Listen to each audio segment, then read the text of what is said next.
بسم اللہ الرحمن الرحیم ان الحمد للہ نحمده ونستعینه ونستغفره ونعوذ باللہ من شرور انفسنا وسیئات اعمالنا من يهده اللہ فلا مضل له ومن يضلل فلا هادي له وأشهد أن لا إله إلا الله وحده لا شريك له وأشهد أن محمدا عبده ورسوله يا أيها الذين آمنوا اتقوا الله حق تقاته ولا تموتن إلا وأنتم مسلمون يا أيها الناس اتقوا ربكم الذي خلقكم من نفس واحدة وخلق منها زوجها وبث منهما رجالا كثيرا ونساء واتقوا الله الذي تساءلون به والأرحام ان اللہ کان علیکم رقیبا یا ایہا الذین آمنوا اتقوا اللہ وقولوا قولا سدیدا یصلح لکم اعمالکم ویغفر لکم ذنوبکم ومن یطع اللہ ورسولہ فقد فاز فوزا عظیما اما بعد فإن خير الحديث كتاب الله وخير الهدي هدي محمد صلى الله عليه وسلم وشر الأمور محدثاتها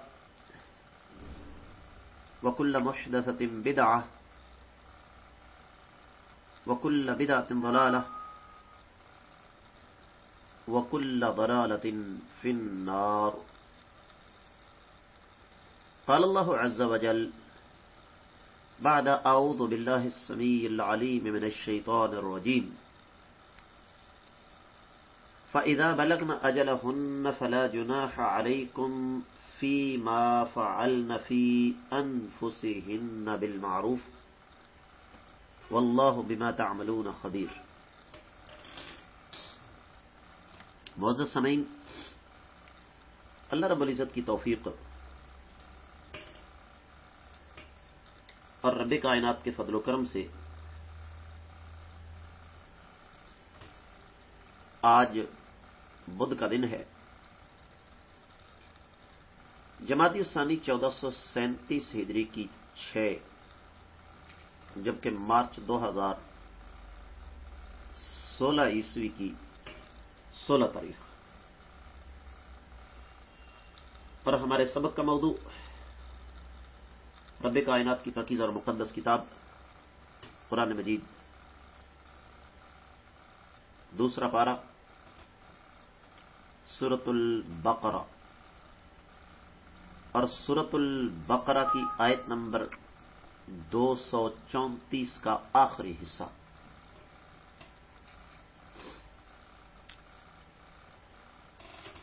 یہ ہم آخری حصہ اس لیے پڑھ رہے ہیں کہ اس آیت مبارکہ کے ساتھ سفر کرتے ہوئے کم بیش آج ہمیں تیسرا دن ہے، اور آج ہم انشاءاللہ اس سے پایہ تکمیل تک پہنچائیں گے. اس آیت مبارکہ کے ابتدائی حصے میں رب کائنات نے بیوہ خواتین کی عدت کا مسئلہ بیان فرمایا اور اس آیت مبارکہ کا جو آخری حصہ ہے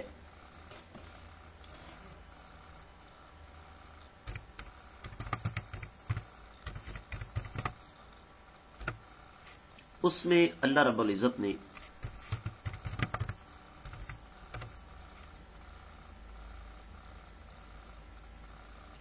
اس بات کی طرف اشارہ فرمایا ہے کہ اگر ایک بیوہ عورت شادی کرنا چاہے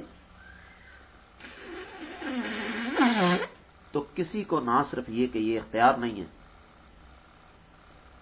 کہ وہ اس کی راہ میں روڑے اٹکائے، بلکہ یہ ضروری ہے کہ اس کے ساتھ تعاون کیا جائے۔ اور آگے بڑھنے سے قبل میں ایک چیز آپ کی خدمت میں عرض کر دوں کہ شریعت اسلامیہ نے یہاں بھی توازن اور اعتدال کی پالیسی کو مد نظر رکھا۔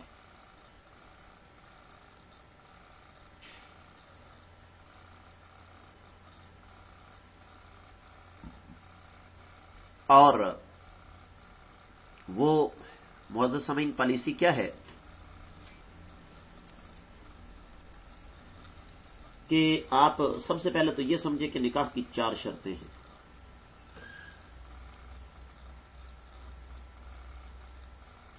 ان میں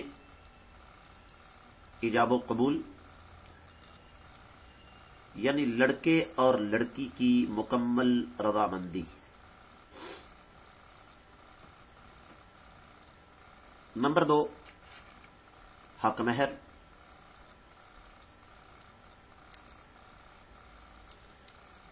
نمبر 3 2 گواہ، اور نمبر 4 ولی۔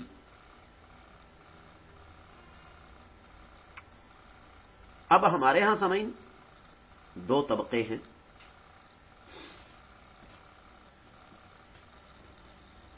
جو ان میں سے 2 شرطوں کو الگ الگ نظر انداز کر دیتے ہیں۔ ایک طبقہ تو وہ ہے جو اس بات پہ پورا زور دیتا ہے کہ دیکھیے جی، کائنات کے امام صلی اللہ علیہ وسلم نے ارشاد فرمایا لا نکاح الا بولی، ولی کے بغیر نکاح نہیں ہے۔ حدیث بالکل صحیح ہے۔ اور پھر دوسری حدیث کہ جو عورت اپنے ولی کے بغیر نکاح کرتی ہے اس کا نکاح باطل ہے، اور پھر وہ زانیہ ہے وغیرہ وغیرہ۔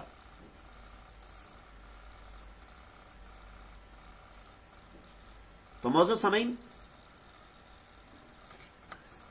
اس طبقے نے ولی پر تو زور دیا، لیکن دوسری طرف جو سب سے پہلی شرط تھی لڑکی اور لڑکے کی مکمل رضامندی، اسے نظر انداز کر دیا۔ اب رضامندی کے حوالے سے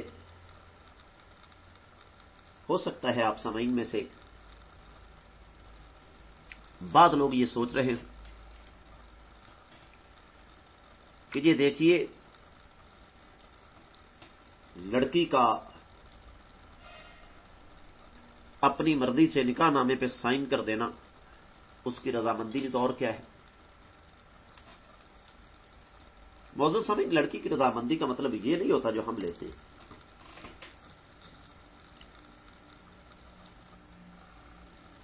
رضامندی کا مطلب یہ ہوتا ہے کہ اپنے ہونے والے شوہر کے بارے میں سب سے پہلے لڑکی کے ذہن میں جو ہدف اور ٹارگٹ ہیں ہمیں ان کا پتہ ہونا چاہیے، کیونکہ زندگی انہوں نے بسر کرنی ہے۔ اس کے بعد لڑکی کو پوری آزادی کے ساتھ یہ حق دیا جائے کہ وہ اپنے ہونے والے شوہر کے بارے میں اپنے ذرائع سے جیسے چاہے معلومات حاصل کر لے۔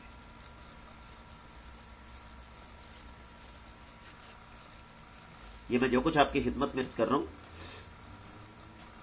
یہ ایک خلاصہ ہے دراصل بہت ساری قرآنی آیات اور نبی علیہ الصلوۃ والسلام کی بہت ساری احادیث کا.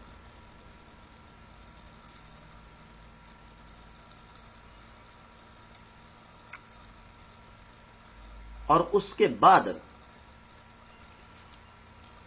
جب لڑکی کی مکمل تسلی ہو جائے تو پھر نکاح کی بات کی جائے.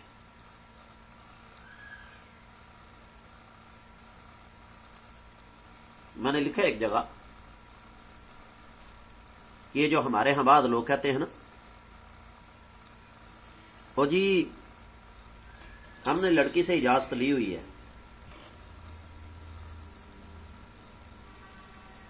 تو وہ اجازت لینے کا جو طریقہ ہے نا وہ بڑا دلچسپ اور افسوسناک ہے. مثال کے طور پر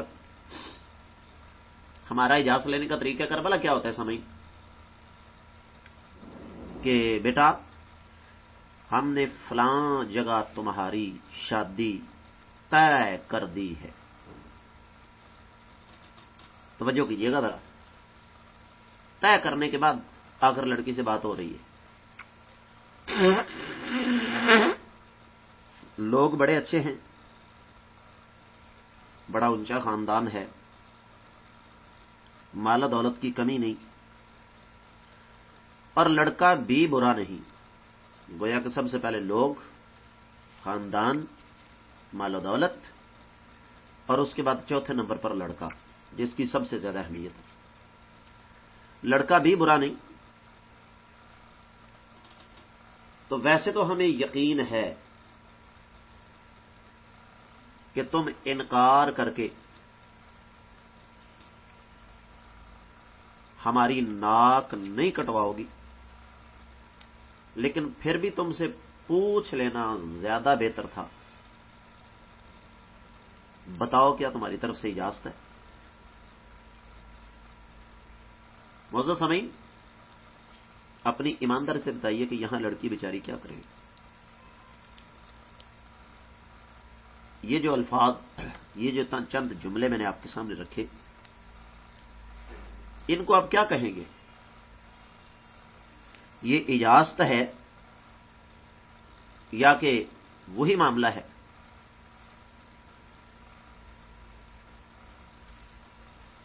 کہ جناب دے کے زہر کہتے ہو کہ پینا ہوگا، جب پی لیتے ہیں تو کہتے ہو کہ جینا ہوگا.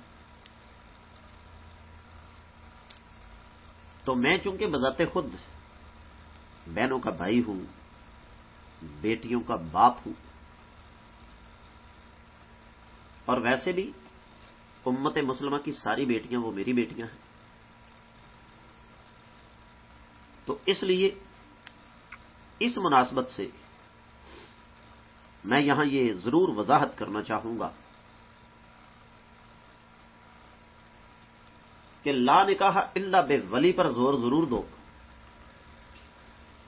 لیکن ساتھ ساتھ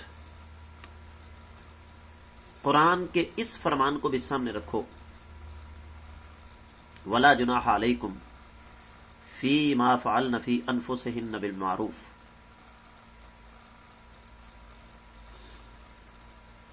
کہ یاد رکھو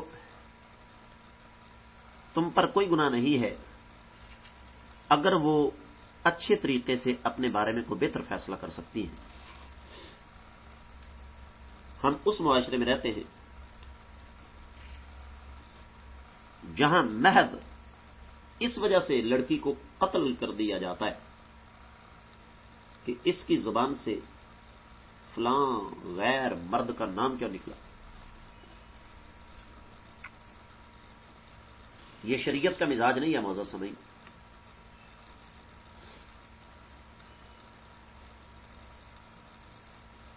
ان میرڈ لڑکی، ان میرڈ خاتون دو قسم کی ہے. بڑا اہم نقطہ آپ کی خدمت میں رکھ رہا ہوں. نمبر 1 کنواری، اور نمبر 2 طلاق یافتہ یا بیوہ، جس کو شریعت کی اصطلاح میں سیبہ کہتے ہیں.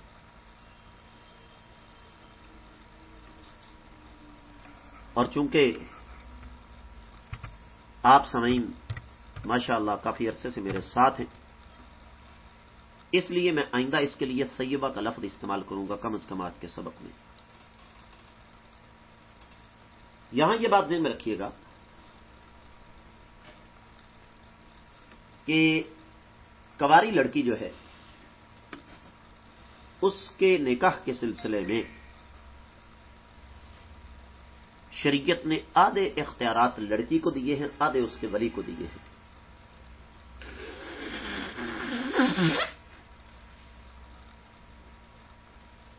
اس کی وجہ اور اس کا سبب بالکل واضح ہے معزز سامعین، کہ کنواری لڑکی چونکہ معصوم ہوتی ہے بیچاری، اس کو حالات کا اتنا پتہ نہیں ہوتا جو ہمارا اصل اسلامی کلچر ہے، اس میں تو لڑکیاں بیچاری زیادہ ہی معصوم ہوتی ہیں۔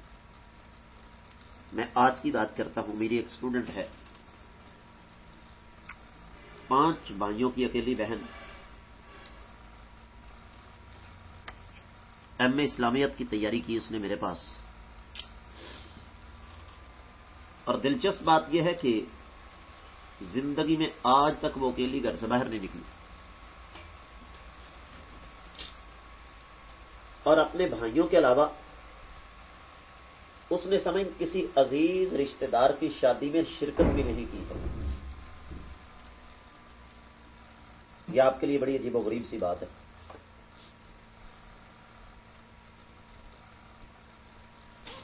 تو اب اس قسم کی جو بچیاں ہیں، چونکہ انہیں حالات کا اتنا علم نہیں ہوتا، اس لیے شریعت اسلامیہ نے آدھا اختیار انہیں دیا کہ تمہاری شادی کے بارے میں آدھے اختیارات تمہارے پاس ہیں، آدھے تمہارے ولی کے پاس۔ اس پر انشاءاللہ پھر اپنے وقت پر بحث ہوگی کہ شریعت نے لڑکی کی شادی کے لیے ولی کی شرط کیوں رکھی ہے۔ لیکن جو سیبہ ہے، سیبہ سے مراد طلاق یافتہ یا بیوہ ہے، معزز سامعین، اس کے بارے میں شریعت اسلامیہ کا فیصلہ یہ ہے کہ اس کے اختیارات ولی کی نسبت زیادہ ہیں، اور یہی اس آیت مبارکہ کے آخری حصے میں بات بیان ہوئی ہے۔ سرور کائنات صلی اللہ علیہ وسلم کا فرمان ہے، فرمایا کہ جو سیبہ ہے اس کے اختیارات ولی کی نسبت زیادہ ہیں، احق بنفسہا، یہ الفاظ ہیں صحیح حدیث میں۔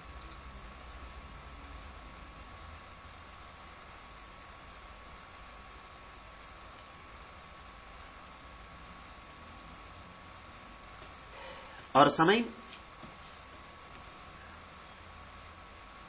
یہاں پر ایک دکھتا ہوا مسئلہ جو کہ آپ کو میرے جیسے کسی آدمی کی زبان سے سن کر بڑی حیرت ہوگی، لیکن میں یہ سمجھتا ہوں کہ ان مسائل کو ڈسکس کرنے کی ضرورت ہے۔ فرض کیجئے کوئی لڑکی طلاق یافتہ یا بیوہ ہے یا کنواری ہے، جو بھی ہے، ہمیں یہ پتہ چل گیا کہ اس کے کسی لڑکے کے ساتھ روابط ہیں۔ روابط کیوں ہیں، کیسے ہوئے، اس موقع پر یہ بحث بالکل فضول، بے معنی اور لا یعنی ہے۔ لیکن فرض کیجئے ایسا ہو گیا، اللہ تعالیٰ سب کی عزتوں کی حفاظت فرمائے۔ اب جیسے میں نے عرض کیا کہ اس بحث میں تو الجھن ہی فضول ہے کہ ایسا ہوا کیوں، اب کریں کیا،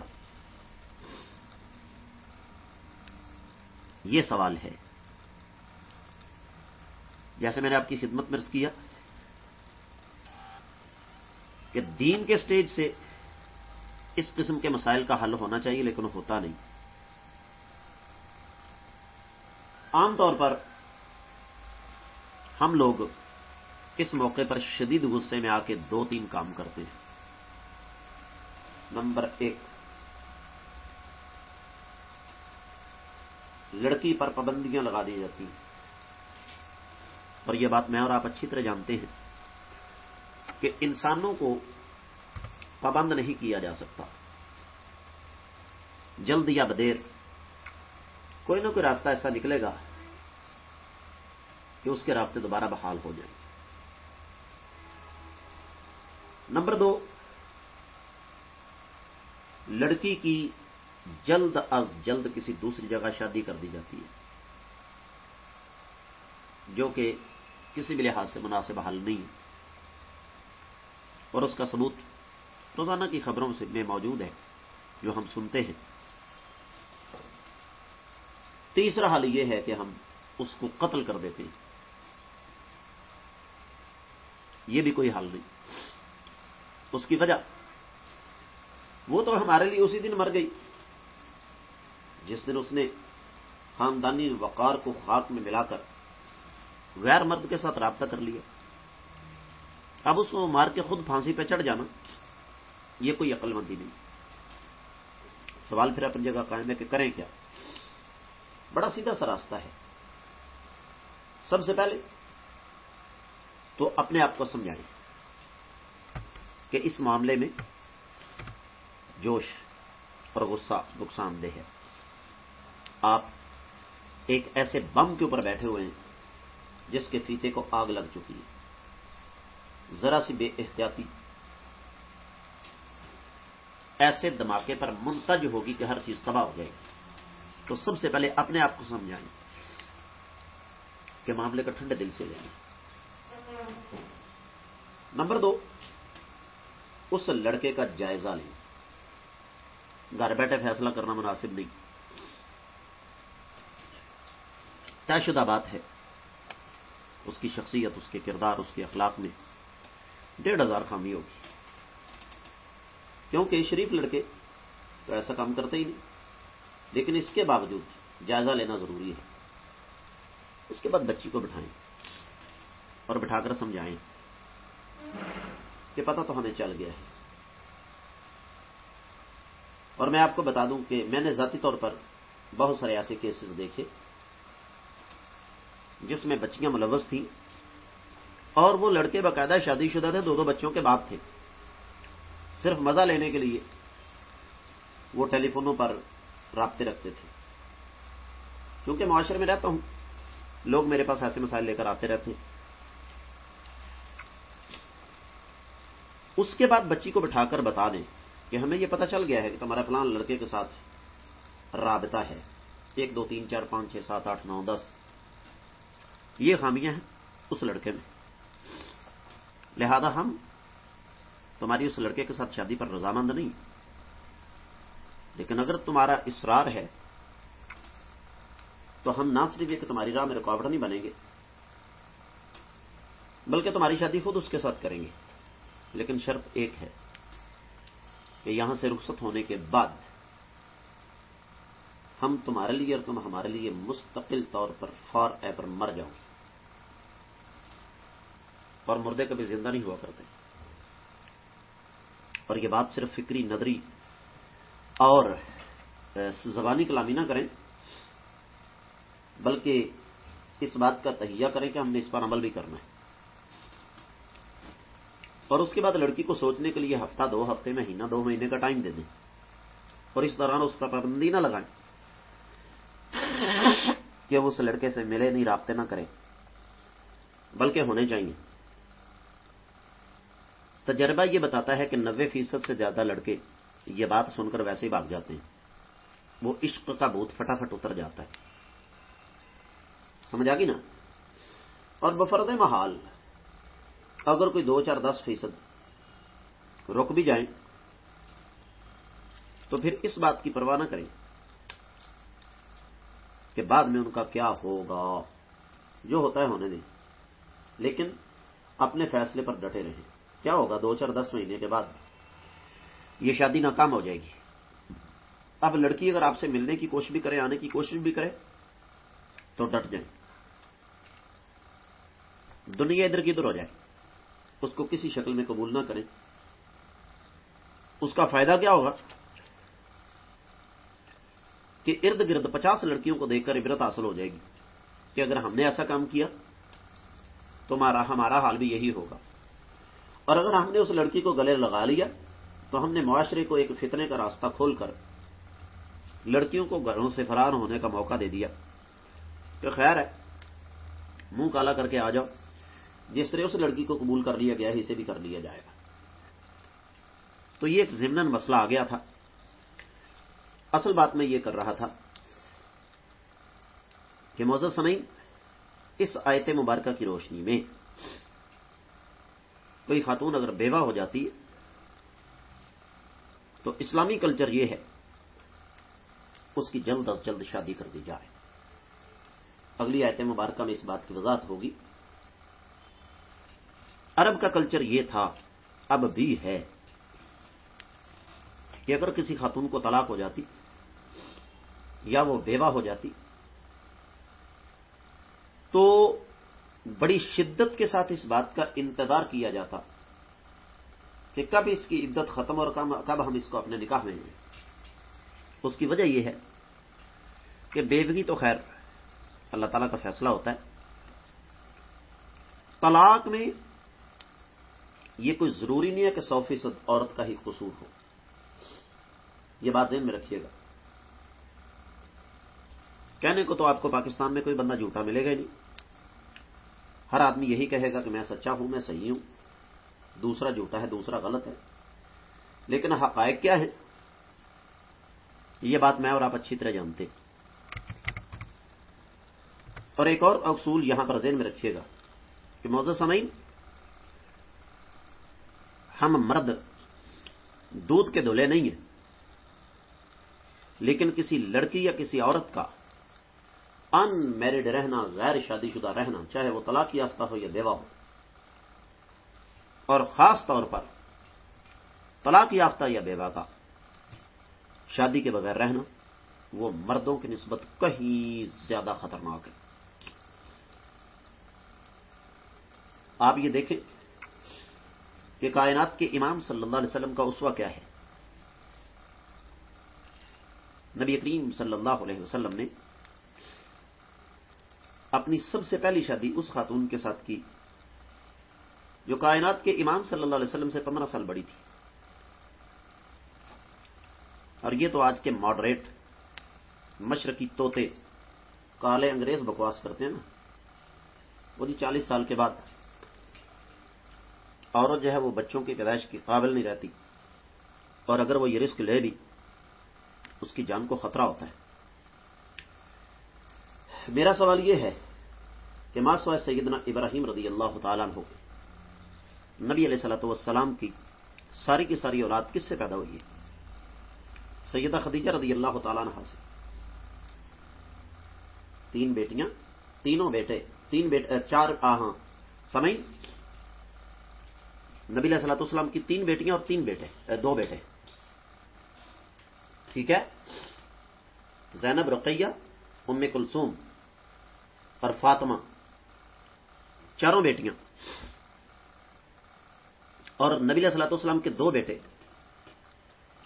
قاسم طاہر اور عبداللہ. تو اس کا مطلب یہ ہوا, حاصل کلام یہ ہے کہ قرآن ہمیں یہ کہہ رہا ہے کہ اگر کوئی خاتون بیوہ ہونے کے بعد کسی مرد میں دلچسپی کا اظہار کرتی ہے اور ولی یہ سمجھتا ہے کہ اب چونکہ یہ سمجھدار ہے لہذا یہ اس کے ساتھ نکاح کر لے تو اس میں کوئی حرج والی بات نہیں ہے, تو ولی کو اس کی راہ میں نہ صرف یہ رکاوٹ نہیں ڈالنی چاہیے بلکہ اس کے ساتھ تعاون کرنا چاہیے.